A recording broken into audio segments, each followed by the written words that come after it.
سے برکت بنا دیا۔ کیا بات ہے، کیا بات ہے۔ اگر اس رشتے کی حقیقت کو سمجھنا ہے تو کبھی ابراہیم خلیل اللہ کی چوکھٹ پہ آ کے دیکھو، بڑی دلاویز کہانی ہے اللہ کے خلیل کی۔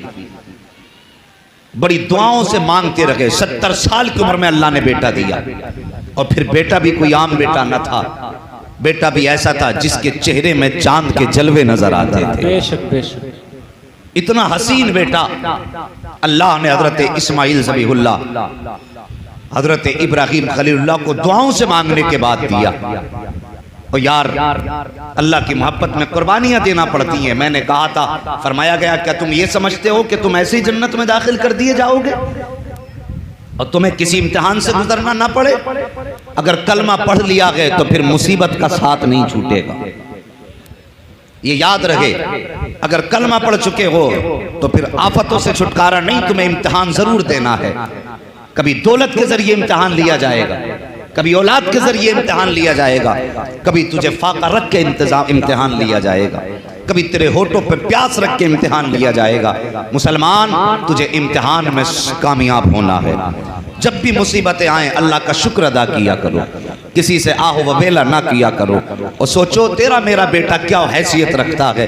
70 سال تک جس بیٹے کو دعاؤں میں مانگتے رہے ہوں، اللہ نے ایک بیٹا چاند سے دیا ہے، جیسی چاند سا بیٹا گھر میں پیدا ہوا ہے۔ حضرت ہاجرہ کی آغوش میں حضرت اسماعیل ذبیح اللہ نے آنکھ کھولی ہے، تبھی رب نے محبوب حضرت ابراہیم خلیل اللہ پر وحی نازل فرمائی ہے، خلیل کا جی رب جلیل، کہ جاؤ صاحبزادے کو لو، اپنی بیوی ہاجرہ کو لو، اور جاؤ جا کر کے کہیں بے آب و گیاہ میدان میں چھوڑ کر کے آ جاؤ، جہاں پہ چرند و پرند کا نشان نہ ہو، جہاں پہ کسی انسان کی آبادی کا تصور بھی نہ ہو، جہاں پر پھلوں کی کوئی درخت یا منڈی نہ ہو، ایسی جگہ پہ چھوڑ کر کے آؤ جہاں چشمے کا بھی نام و نشان نہ ہو۔ اللہ اکبر، آج کا باپ ہوتا تو کہہ دیتا یہ میرا لخت جگر ہے، اسے دل سے کیسے جدا کروں، مگر وہ خلیل ہے، یوں ہی خلیل نہیں ہے۔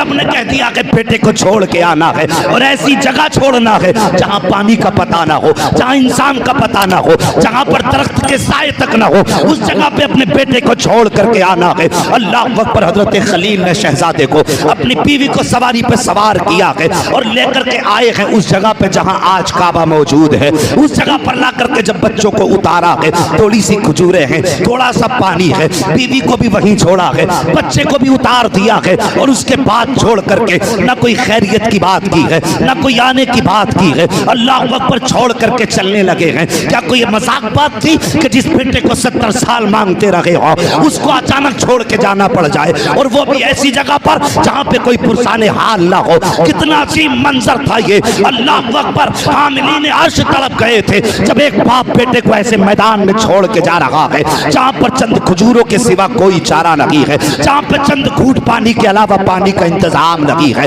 جب چھوڑ کے چلنے لگے ہیں، حضرت ہاجرہ نے توڑی آواز دی، اللہ کے خلیل ذرا ٹھہریے تو سکی، کیوں چھوڑ کے جا رہے ہو؟ یہاں پہ کوئی پانی کا انتظام نہیں ہے، یہاں پہ کسی درخت کا انتظام نہیں ہے، یہ بے آب و گیاہ جنگل ہے، کہاں کیوں چھوڑ کر کے جا رہے ہو؟